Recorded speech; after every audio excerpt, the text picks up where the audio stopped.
The broadcast is now starting. All attendees are in listen-only mode. Good afternoon, ladies and gentlemen. My name is Alex Underwood. I am the National Program Coordinator for Future Cities, and this is the Future City 101 webinar. We are going to start the webinar with a couple of housekeeping items, and then we will get into our panel discussion. We have 3 educators and an engineer mentor that all have extensive experience running the Future City program, and we have come up with a series of questions that we think will be very beneficial for all of you to hear, especially first-time participants of the program. The webinar is voice over internet, so if sound quality is not good, we have a teleconference line available. I believe in the initial invite you received these numbers. You can see the slide here, the phone number, access codes, and audio pins. The webinar will be posted on the Future City website at futurecity.org. And after the webinar, we'll be sending out a survey, and we would really like to hear your feedback. As I said, this will be a question-answer format. We will be answering any questions that you have. The participant microphones will be muted for the webinar quality, and we will let you know when the question period begins. We would ask for you to type your question in the question box, and we will answer questions during the last 15 minutes of the webinar. Again, my name is Alex Underwood, and I'll be your moderator today. And I'm going to begin by introducing our teachers and mentor.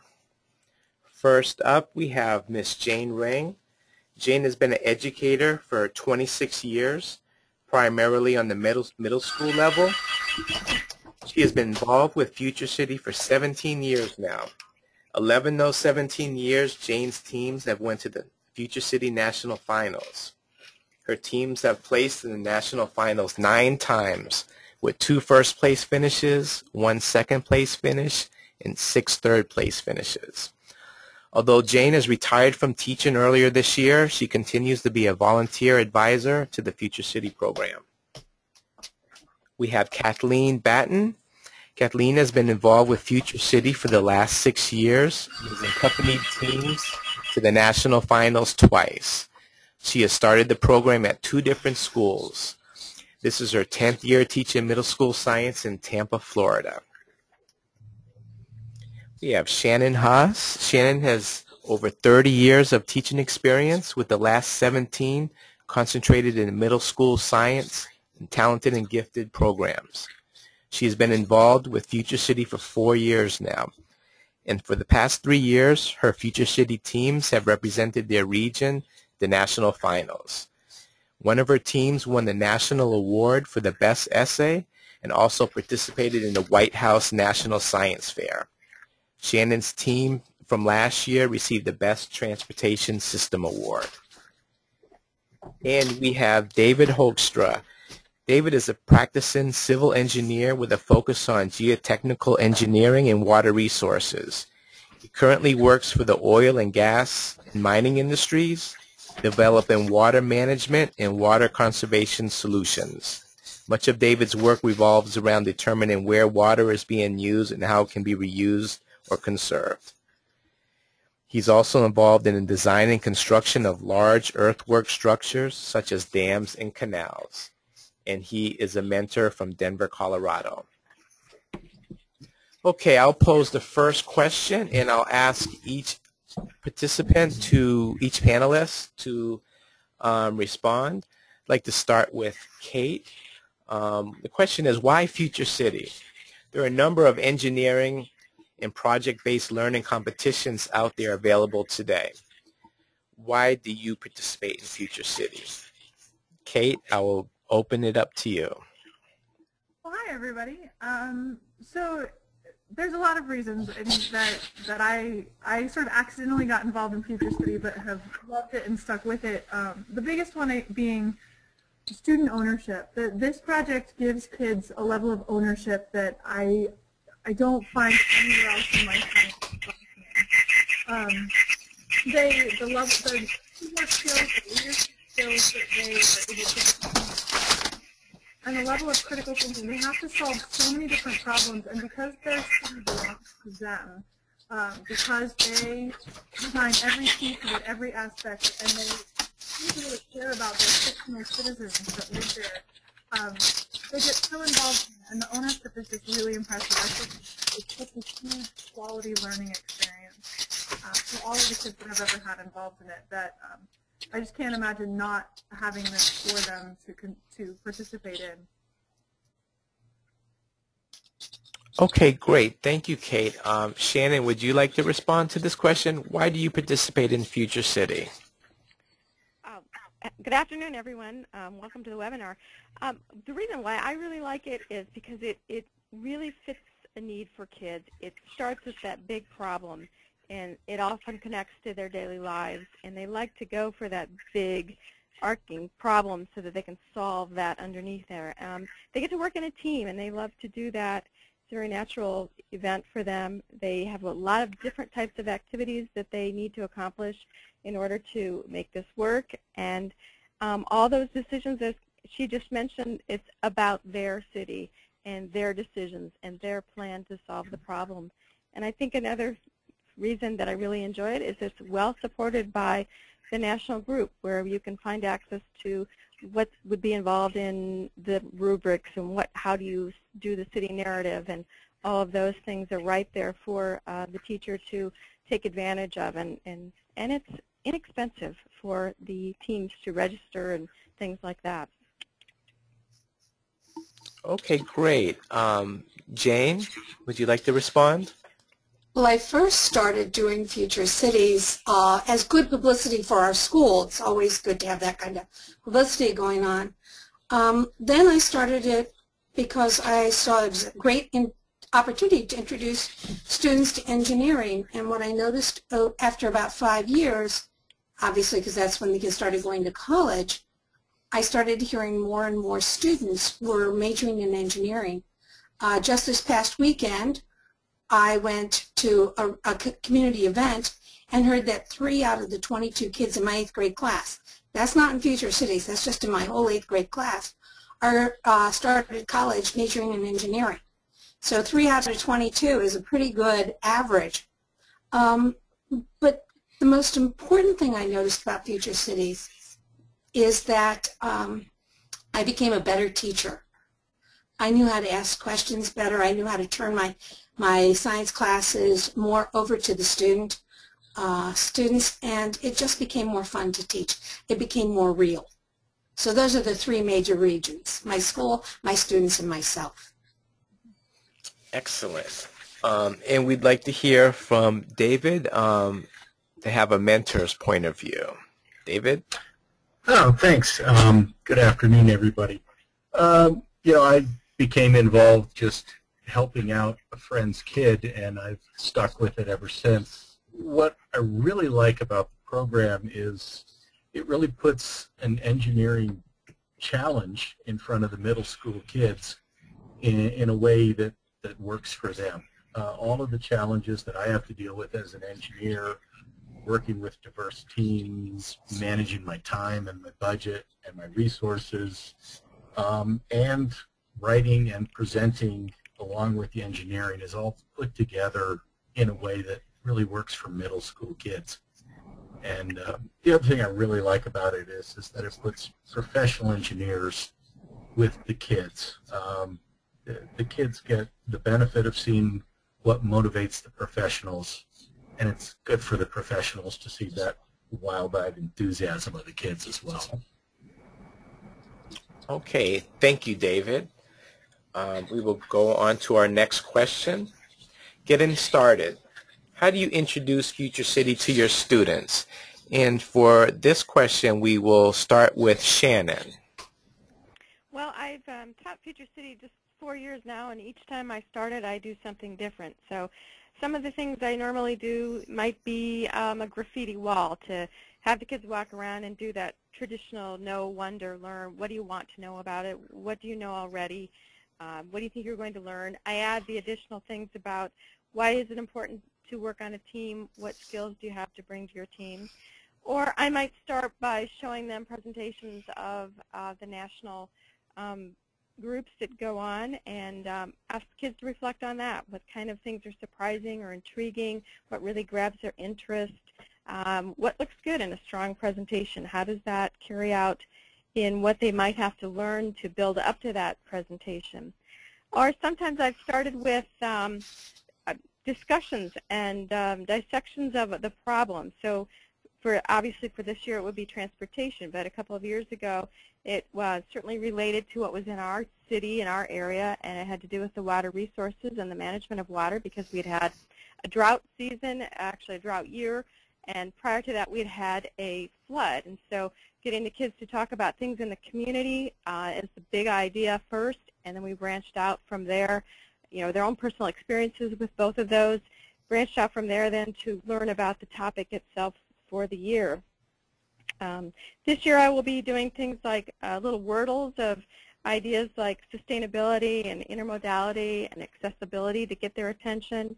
I've also taken them out into the community and done a city walk where they just observe what they see in the city area, maybe buildings or roads or sidewalks, and start to begin that discussion of what makes up a city and how is it organized, and is this a one-way street, why is it that way, and how all those things impact our cities.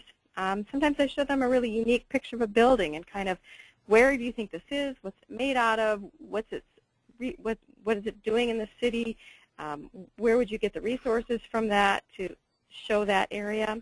So it's just a lot of different variety of things, but I don't start out by saying, here's the essay, let's write the essay today. That they need a lot more discussion and things like that. Okay. Thank you, Shannon. Jane, would you like to answer this question? Well, when she made the comment, every year it's a different way, I kind of smiled because that would have been my first answer too. The first year I barely introduced it to students. I kind of had a team of students who were interested in doing it, and we started doing it in the classroom, after school, and the kids would come in and say, what's that, can I help, and it grew. But years after that, I never had to introduce it because they knew that it existed in school, and the kids always wanted to be a part of the team. Last year we merged schools, so 2/3 of my students knew nothing about Future Cities. So I sort of had the kids that were on the team explain what Future Cities was all about, and I showed the YouTube videos. But when it came down to deciding what we were going to do, I usually have a big project on picking where we're going to be. So I get the kids on iPads or whatever we are using at that time and have them look all over the world to see where they might want to build this city, knowing what the competition theme was. Last year we had water management, and so we chose India, and but we had 3 other sites, and it became sort of a campaign to where do we place the city, and we did negative voting. We voted ones out until we finally came up with where our city was going to be, and everybody agreed that's where it should be. It did a lot of team building, and I do this with the whole 8th grade class, not just the students that are going to be in Future Cities. It makes them all have a bit of ownership about it. It usually takes about 10 minutes at the beginning of every class. And by the time I'm ready, I'm finished, and we have a place, and we have our theme. We have luncheon seminars, because mine's an after-school activity. We sit at lunch and just brainstorm different ideas, very similar to the drawing that you have on the board, and we come up with all kinds of ideas that we would like to have for our city. And we talk about what does any city need, and the kids just brainstorm. And by the time we're done with 1 or 2 lunch periods, we've got a good part of our outline together, and we've had a good time too. Okay, thank you, Jane. Now we will go on to our next question. Future City in the classroom. How do you utilize Future City in the classroom setting? And Shannon, I know you you teach Future City in your classroom, so we'd like to direct this question to you. Yeah, I teach 8th graders in Future City, and I have the kids at the end of 7th grade, actually kind of in the winter time. My 7th graders, all the math classes from the 7th grade all of them come to watch my kids for 8th grade rehearse their presentations. So they have some idea of what it's all about, and they get to look at the models and all of that and ask lots of questions. And so later on the spring then, I'd give those all the students applications, and I ask them all sorts of questions about their interest level in the different components. Do they like doing models, or rate your interest in doing research and writing? What do you think you might get from Future City? Are you willing to work after school or weekends? Those kinds of things. I take all of those and then select the students, and then these students are actually part of what we call an exploratory class in our school. So it's in place of a wellness or an art or a computer science class. And I see those students then for the first quarter of the year. They actually make their models at home, but everything else we do at school. And in that classroom then I have depends on the year, but could be anywhere from 22 to 28 students, and they are divided into their own teams of 3.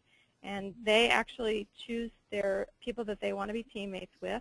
And so I might have 7 to 9 cities going on at the same time during that time period. And then at the end of October, we have, because I have too many students to take to our regional competition, we have a school-wide contest to determine who will go on with me to the regional competition.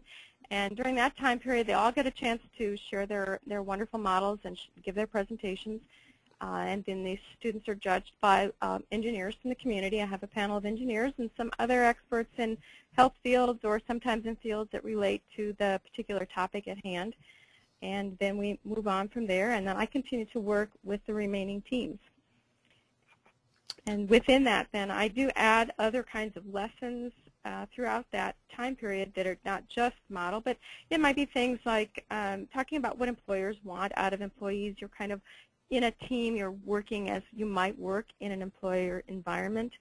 We do team building activities. They talk about they make resumes and talk about what skills they have that they can contribute to their team. They do a lot of goal setting within the team. They have, we structure the essays together, and we certainly introduce the city planning concepts.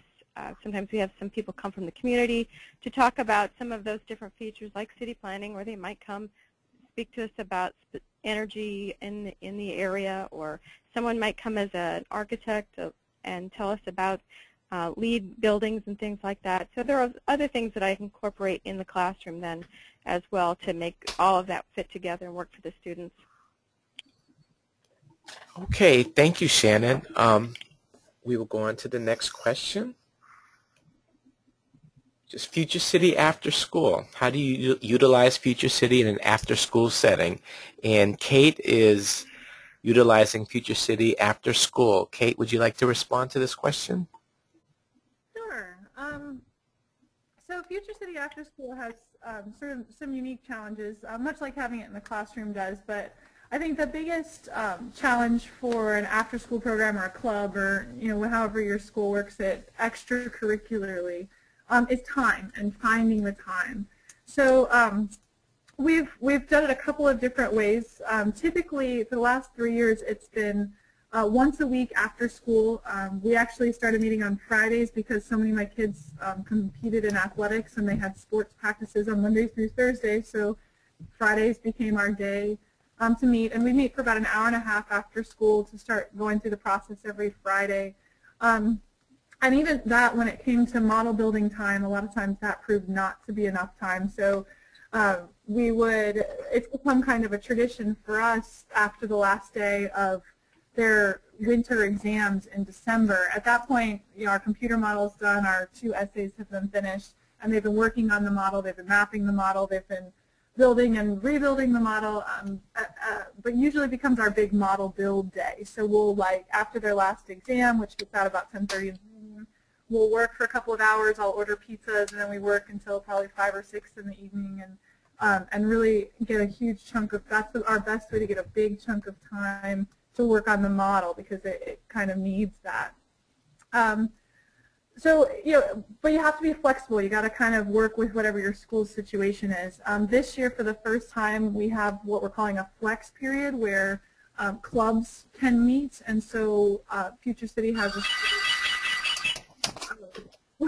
sorry, once every 8 school days, we have 45 minutes to meet during school hours, which has been really nice and has actually given us the room to have a bigger club, because kids who can't participate outside of school can at least come at that time during the school day. We also have lunch meetings, much like the mentioned lunch meetings. The kids would bring their lunches, and we'd have just big pieces of poster paper on the table, and we could have brainstorming sessions, we could have research sessions, we could work that way.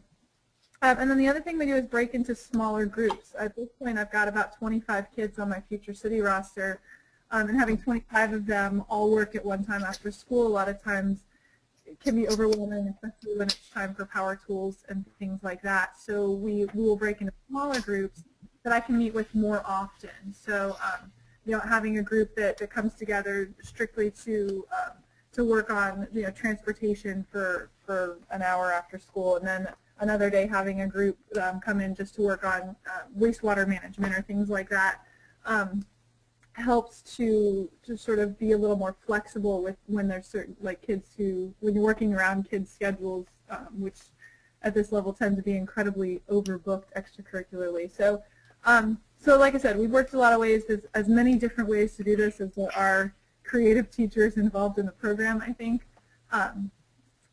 And logistics is always something that just has to be worked out as best as possible. But time, I think, is the toughest factor there. So if you can find a time to regularly meet with your kids, that's going to be the best thing, I think, to make it a successful extracurricular activity. Okay, thank you, Kate. I appreciate your answer. We will go on to the next question. Student teams. How many students participate in Future City? How do you organize your students to get the work done?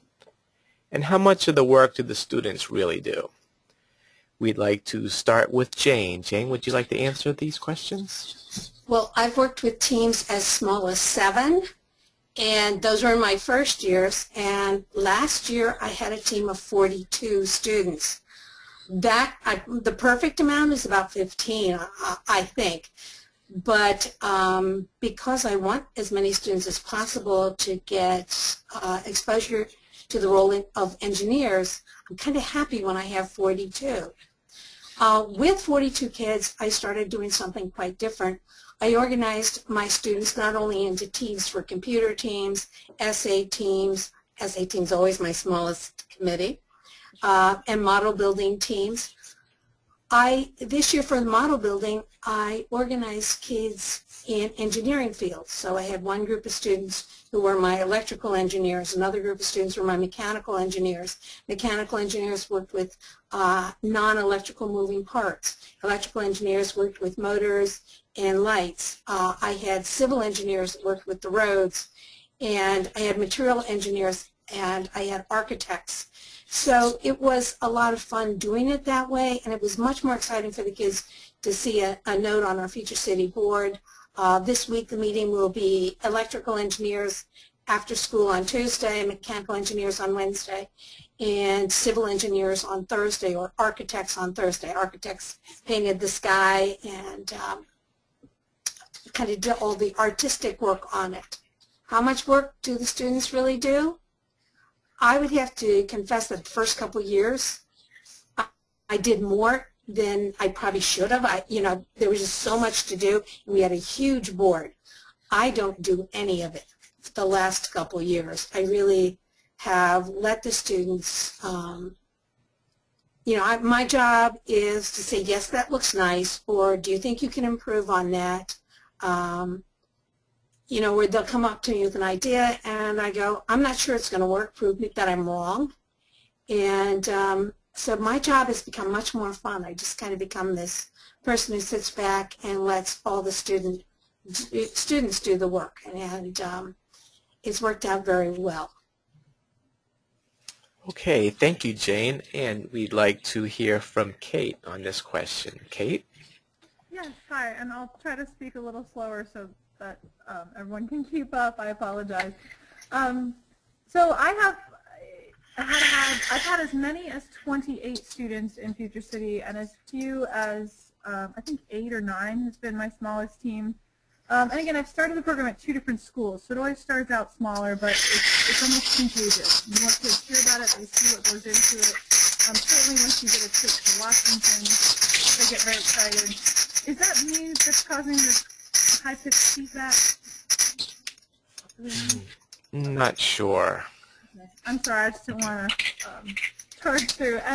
So actually, in order for my students, yes? Kate, this is Thea. Why don't we have all the other panelists mute themselves when they're not talking? Okay. And then that should take care of the background. I'm not sure how to do that. Okay, we'll mute you. Thank you. Okay, I apologize. So as far as organizing my students, since it is a club, in years past I've had officers. So I wind up having the kids, we have a little election. Kids have to say why they think they should be president of the club, and then we have, we've had, as Jane mentioned, an essay team, a design team, a build team, and a computer model team. And actually, Jane's idea was so good that I took it for this year, and I've actually created some engineering teams. So I appreciate that idea you just shared with me last week. Because really breaking the kids up and making sure everybody has a role, has a voice, and knows what they're supposed to be doing, especially when your group gets bigger. 12 to 15 I think is really an ideal group, but of course you never want to turn kids away with such a valuable learning experience. So we have to get creative when our groups get bigger, and so breaking them into smaller groups, smaller teams. A lot of times my kids are on more than one team, so they might, this year I think, they might be on the computer model team and on the essay writing team, or they might be on the design team and the build team. And that's been fine for us, so that as we finish one aspect of Future City, then they can continue participating. And actually that creates stronger presenters, I think, in the end anyway, because they were a part of more than one aspect of the city. So that's been really helpful. As far as how much the work the students really do, all of it. There's years when I look at it, I just think, well, at least they've learned something from it. My role really has been ask them questions, and the engineer mentor I've been working with, who's actually an urban planner, not an engineer, but she works for an engineering firm. She and I we ask questions. We ask questions. We ask questions. We say, is that going to work? How's that going to work? Why would you do that? What effect is that going to have on the people who live in your town? Does that even make sense? Is a question that comes up more often than not. So really, it's a big commitment. I think for middle school kids, helping them to understand that is really, really good. So the Future City resources, I think were mentioned a little while ago, but that website is a lifesaver. Having the kids write an essay, especially a strong research essay at this level, is challenging at times. And the fact that on the Future City website there is an outline for what they're looking for in the essay, I can show my kids that outline and say, let's write our essay based on, let's take this outline and answer these questions, determine what we want out of here. And having the rubrics available are fantastic. So using the rubrics and using those resources that Future City makes available, and even the website resources around the theme that they have compiled on the website are fantastic as well. So it actually really allows the students to do more because Future City gives them so many great resources. So that's been a really neat thing as well. Then I would encourage teachers to definitely use those resources and check out the website as much as possible. Okay, great. Thank you, Kate. And now we will go to the mentor discussion. And we will have Dave respond. There's several questions, so I'll start with, how do you support your team as a Future City mentor? Well, I just like to be there to help answer a lot of the questions the kids have. Like, is this real engineering, or are we talking science fiction? Or why don't engineers build this that way, or whatever? So a lot of it is just trying to give the engineering perspective of what they're thinking about and how another engineer would look at it. The other thing is I'm a pretty handy person. They tell me I'm mechanically inclined, so I love to get and help the kids with the mechanical bits and the moving parts, give them advice on that sort of thing. Okay, excellent. How do you fit Future City into your busy work schedule? Well, that is a challenge sometimes. There's always a lot going on, and when I have to travel, it's hard to balance. 2 years ago, I had to leave the Nationals right after the finals to catch a plane to Africa. But usually I try to plan a Friday afternoon in class time. We do our Future Cities in class, and it's often on Friday afternoon. So then I have to leave the office at lunch, and then after class, it's a little too late to go back to work. So that's pretty much it for the afternoon. And my company really encourages, they're really into the mentoring and school program, so I get a lot of support for going out and doing the community relations mentoring thing. So that's really handy to have a corporation that supports that level of involvement. Okay, how often do you interact with your students? Do you interact with them face-to-face, or do you have virtual meetings? It's a mix of both. I like to go in, I think maybe once a month. I'll go into class and talk to the kids and answer questions and help. But I always try to be available virtually, answer any questions that the kids can have. Email me about, what is this? Is this a real engineering challenge? And I'll look at the essays, not grading them, but more trying to give them feedback on whether that's a real technology, or we already do this. Can you think of something a little more creative? And the other thing is, during the holidays, there's always a frantic build time. So there's always a couple of days in late December when everybody's frantically trying to put the model together and get everything ready that way. So we usually give up some Christmas vacation to boot. Okay, and how do you distinguish between helping and doing? Oh, that's hard for me. I love getting in there and helping the kids, and I constantly have to hold myself back to keep from doing it and jumping in and helping them. I just try to focus on making them refine their own ideas rather than giving them ideas. Ask, is that a real technology? And then, how to find that information.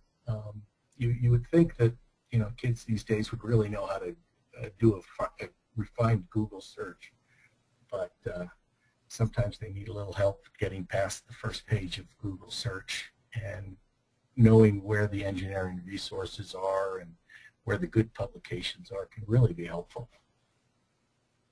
Okay, thank you, David. You bet. And we will go on finally to best advice. What is the one piece of advice you would want to give to a new Future City facilitator? And we'd like to hear from each of our panelists. We'd like to start with Shannon. What's the best advice you would have for a new Future City facilitator or participant? Well, there's certainly a lot of things that I could say, but I remind people that from chaos comes great, great things for kids. This is such a wonderful learning experience for them. It's very real life. They have fun, and they learn at the same time, and you will definitely see kids who ordinarily would not do much at home, or reluctant learners, we might say, and they will really surprise you, and they will bring all sorts of information because they're so invested in what they're doing and what they're willing to do for their city. So it's just very exciting to watch their learning. Your role as a teacher is, as has been mentioned before, it's the facilitator, it's the questioner, it's responding to kids' ideas in terms of guiding them rather than saying, you know, that's a bad idea or something like that. What I try to do is, in some of the materials from the national website, there are always these terms of costs and benefits and problems or concerns or trade-offs. And when they come to an idea, we'll kind of mentally or actually go through that. What are the benefits for your people in your city? What are the costs? What problems might there be with that particular technology?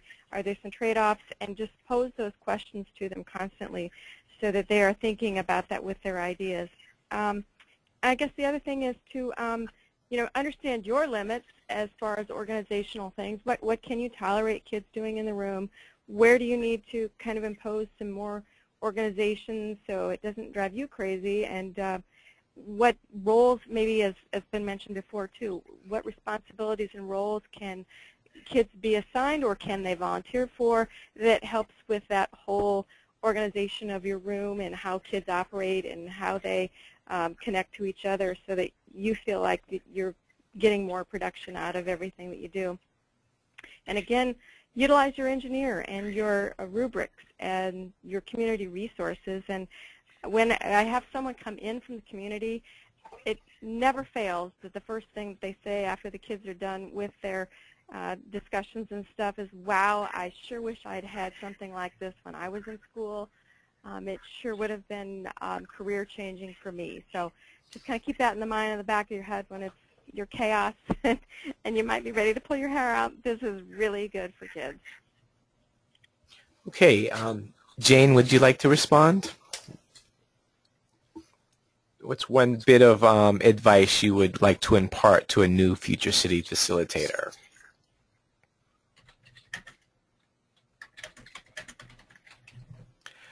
Okay. Okay. The best piece of advice I would give to people is to enjoy the role that you're going to have in the future. This has been one of the best experiences in my life. I have had amazing things happen in the classroom. One of the things the kids do is they come up with these ideas, and in 2005 they invented something that looks an awful lot like the iPad. I had a student a couple years ago who we were trying to clean up Chernobyl. That was part of what we were doing as a bioengineering type thing, and the young lady discovered that mushrooms will clean up cesium-37. They eat and live on cesium-37. And we created this whole system for cleaning up Neo-Chernobyl. Now, cleaning up Chernobyl, we called our city Neo-Chernobyl. The exciting thing for me was to, in the recent edition of Discover Magazine, there was a whole article on the use of fungus, and one of them is to clean up radioactive soil. And I like to think my students thought of that 10 years before the older scientists thought of it. So it's an extremely rewarding situation, and having done it 17 years, I've been rewarded 17 years. The other piece of advice is get your family involved, because you are so busy doing this that if they don't feel like they have some ownership in it, they might get a little tense about the whole situation, especially if you have young children. Make sure that they come and they help and they root for you a little bit. That would be my other piece of advice. And that's the picture that's on the screen. That's my engineer. He's eating pizza. Yeah, that's his role with that. And make sure none of the kids cut off their fingers. Those are my best pieces of advice. Okay, thank you, Jane. Kate, would you like to respond? You know, I echo everything that everyone has said so far. You know, the chaos, I guess summarize the advice would be to know that it's worth it. It's going to get done, even though it doesn't seem like it's going to get done. The kids are going to come up with really incredible solutions. even as they argue and bicker over them for weeks on end. Mineral salts get paint out of clothes, which is worth knowing. Spray paint. And hot glue burns fingertips, so be careful. Those are all things that I've learned, but really just knowing how valuable this learning experience is for these kids. I mean, there are kids who you will see come out of their shells that never spoke in class. You will see girls who used to claim they were bad at math and science come up with the most creative scientific solutions to major problems. And it becomes so incredibly worth it. It's a lot of work, it's a lot of hours, but the learning experience is just incredible. And finally, I would say anticipate multiple drafts of every step. You will think you're working on the final draft of something, and it will get broken apart and completely rebuilt, because that's the process, and that's how they're learning. So take joy in it. Know that it's always forward progress, even when it feels like it's not moving anywhere. Thank you, Kate. And finally, Dave, what's a bit of advice you'd like to impart to a new Future City facilitator? Well, the thing I get the most out, what I get the most out of this is watching the kids with their imaginations. And they're not constrained by all of the stuff that's been beaten into my head over the years. So let the kids run with their imagination. It's the future. They can imagine things that will happen, or something has already been taken care of, and don't constrain them by what we're thinking now. That's not our job to constrain them. Our job's to let them run free. And that's just, I get so much, I just get such a charge out of that. And then to kind of add on to what Shannon was saying was the trade-offs. Everything in engineering is a trade-off. There's always a downside to every piece of technology that we use or structure that we have to build. And every time I work with the kids, we end up discussing what's the pros and the cons.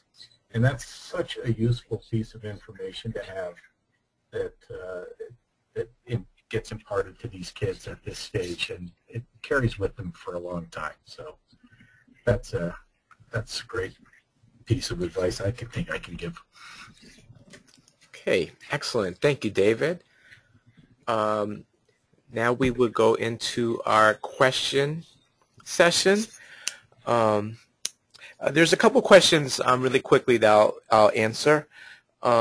Some people wanted to know the theme of this year's competition, and the theme revolves around transportation systems. Some other questions were, a bunch of people asked how many participants are in different regions. For that, I would tell you to go to our website, www.futurecity.org, and you can contact the regional coordinator, and they could give you more information about the particular regions. And the theme and essay questions and many, many other resources are also on our website. Someone else asked if our students should be listening. This is pretty much geared towards teachers and facilitators, but this will be posted on our website, and you can have your students listen to this if you think it would be helpful. It probably would, to give them a little more background information. Okay, one of the other questions that I'd like to pose, somebody asked, is how do you go about recruiting a mentor? I had some people that had some issues trying to get the mentor to really respond and be proactive and to let them know the importance of their role. So how do you guys go about recruiting your mentor and keeping them actively engaged? Kate, would you like to respond to this one? Sure. I've been incredibly lucky for the last several years, I think 4 years now, in that about 4 years ago, an urban planner and engineer that she worked for contacted me They'd heard about my program. They were trying to do community outreach at their engineering firm and asked if I needed any help, and that was absolutely fantastic. And she has proven to be an incredibly strong mentor for the kids. She's great with the kids. She comes out once a week. She works in her schedule. She takes her lunches. She does whatever she's got to do to really help them. And she has been fantastic. But before I stumbled upon and got incredibly lucky with her, some of the best engineer mentors I had were parents of students, where, you know, one of my students had a dad who worked as an engineer, and so I called him up and just said, you know, hey, we need an engineer mentor. Would you be interested? And I've had 4 or 5 that way, some more successful than others. One who was absolutely fantastic and came out all the time and worked with, I had 7 different teams that year, and so he didn't give his daughter's team any more time or effort than any of the others. He came out and worked with all of them fantastically. You can even make cold calls to engineering firms. I've done that before where I needed somebody and started calling around. And of course the regional coordinators will assign you one, and they will make sure you have one if you contact your regional coordinator and say, hey, I really need one. But if you're a team where you're a bigger team or you have multiple teams working at your school, having more than one engineer mentor can be helpful. So sometimes being proactive and reaching out yourself to local engineering firms. Some of them it looks really good. I know the one that reached out to us, they were actually up for a small business award, and they needed community outreach for this small business award. So we did community outreach that benefited them, and by benefiting them, it also, of course, benefited us. So finding those partnerships is really, really valuable and can be done in a lot of different ways. Okay, thank you. Let's see, we have another question here. How do you choose, first of all, how many students do you normally have per team, and how do you narrow that down and choose the 3 students that will actually present during the competition? Jane, would you like to take that question? Sure.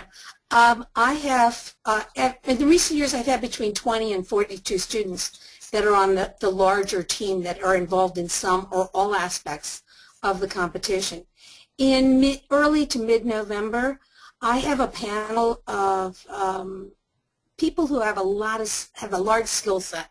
I have one retired engineer who was also a professor at Princeton. He lives in our neighborhood, terrific guy, and he has been on my panel for probably the last 16 years. I have another friend who does public speaking. She comes in. I usually have at least one of the I have 3 engineer mentors that have been with me a long time, and they'll be one of the panelists. I've had a couple teachers, and they come in and they listen. Each kid presents about a 2-minute, 1 to 2 minute presentation on an interesting idea they'd like to see included in the city. And I have a rubric made out, and part of the rubric is, and I fill out this part, does the student get their work done, and do they stay focused on task? And those I fill out. The rest of them my panel fills out, and whoever gets the highest score for the most part is the person who is on the presentation team. And it has worked very well. I've never had a parent challenge me since I've set up this, why wasn't my son chosen, or why was my son chosen, if I have people other than myself who picked them. And it actually has worked out very well over the years. And my retired engineer or professor from Princeton starts giving me calls in October. When can I hear the team? When are you going to have tryouts?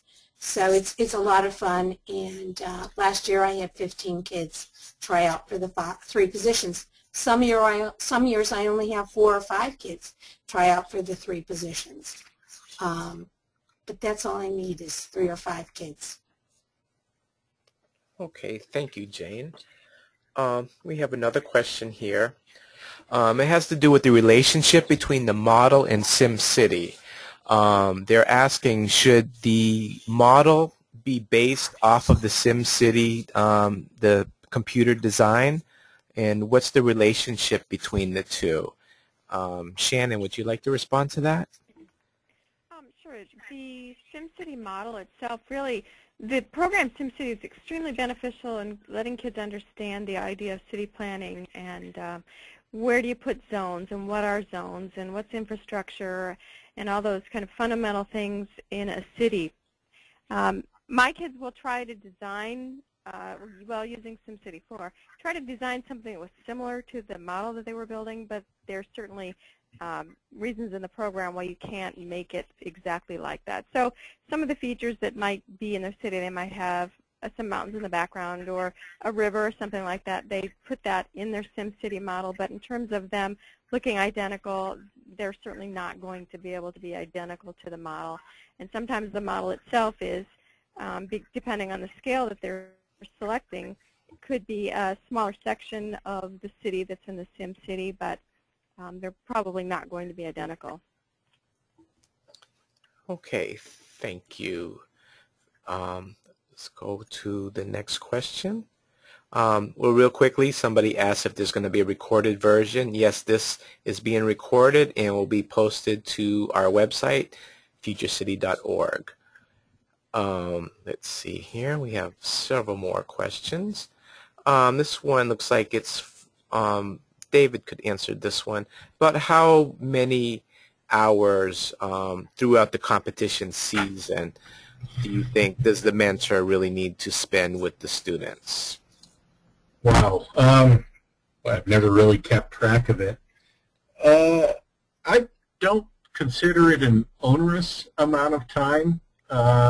Certainly, I would be thinking on the order of 5 to 10 hours. Probably 5 hours a month would be the level I'm putting in. And then nationals, if you get to nationals, that's you pretty much have to take a week off for that. But the prestige of that is usually the company's quite receptive. At least mine have been towards doing that. You can put in as much time as you want, but that's all up to you. I don't know. Does that help? Yes, it does. Thank you very much, David. Appreciate your answer. Okay, let's see here. We have a couple more questions.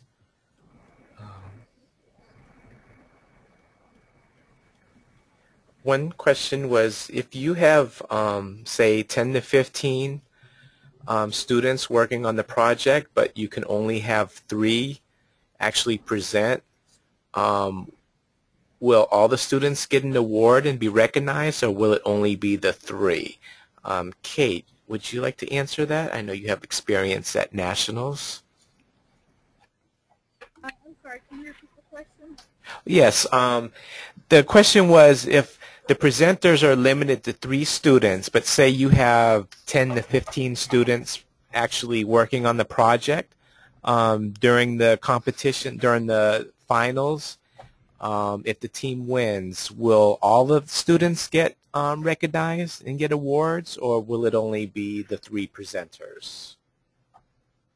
At regionals, there'll be trophies for just the 3 presenters and medals, although our regional coordinator has been good in recent years about having extra medals for extra team members if we win. And when we do, the whole team will go up on stage and they get their picture taken, and everybody sort of gets that recognition. My kids do know, and I do a kind of an audition process as well, and they know that the 3 presenters are the ones who get, the hotel and airfare to see if we win and that sort of thing. But we have done fundraisers in the past in order to send as many team members as possible. So last year when we won the regional competition, we came back and did a 2-week-long blitz candy and soda and bake sale every day at lunch for 2 weeks, and raised as much money as we possibly could try and send the whole team. And we wound up taking 15 of our kids, which I think was all but 3 who couldn't for various other family commitment reasons. So we try to get all the kids involved, and we try, if we make it to nationals, to bring the whole team to nationals. And once you're at nationals, there are certain activities like the actual presentation time, the special judging time, only the presenters are actually there presenting the model and answering judges' questions. But there's a lot of activities that the whole team can participate in, and I think Nashville's been really good recently about creating more STEM opportunities that all the team members can participate in. So it's been good. I mean, the kids, I think, who aren't presenters still feel very much a part of the team. And some of them don't want to be presenters at all. They don't want that responsibility. They don't want to pick it up and do the public speaking aspect of it. And actually last year we had illnesses and various other things where we actually had alternates, and our final presenters were actually 2 alternates and only one of the original presenters. So sometimes things like that happen too, where you switch out your presenters when somebody gets the flu the week before regionals or something like that. So that's worth considering as well. Okay, great. Thank you. Moving on to the next question. How do you decide on a feasible scale for the 3D model?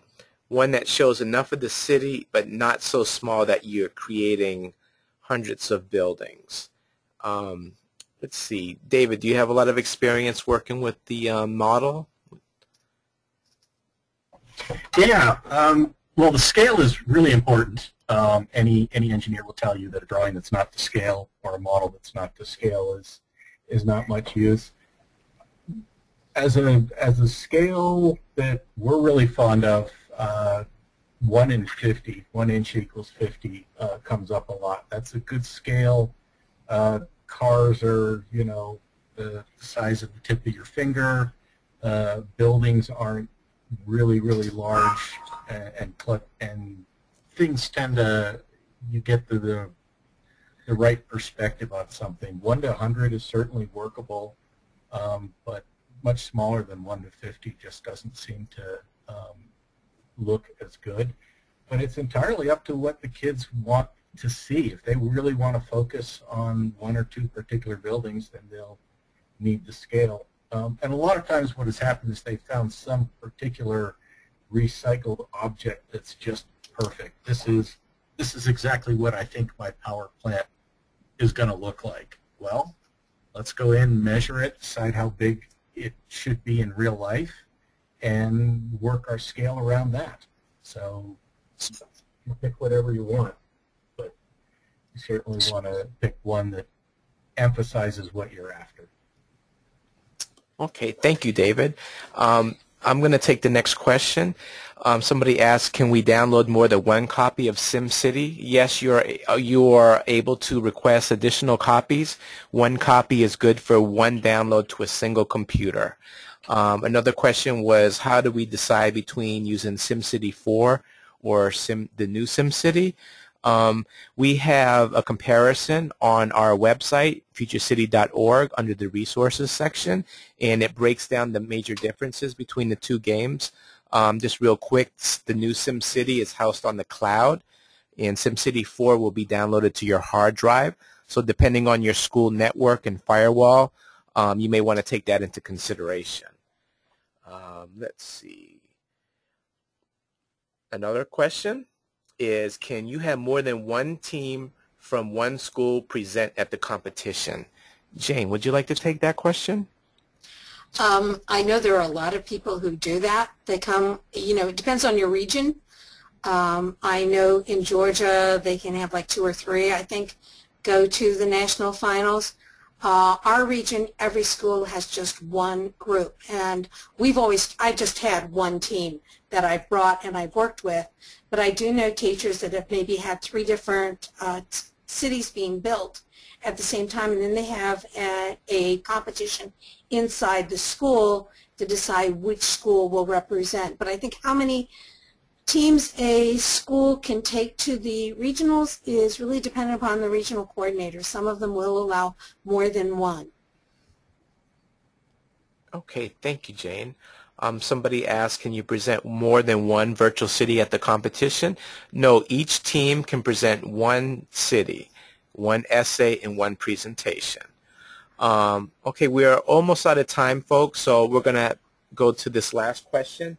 And just real quickly, if there's been a lot of questions coming through, and I know we haven't had time to answer all of them, so if your question wasn't answered, You can send an email to info@futurecity.org, and we'd be happy to answer any questions you have.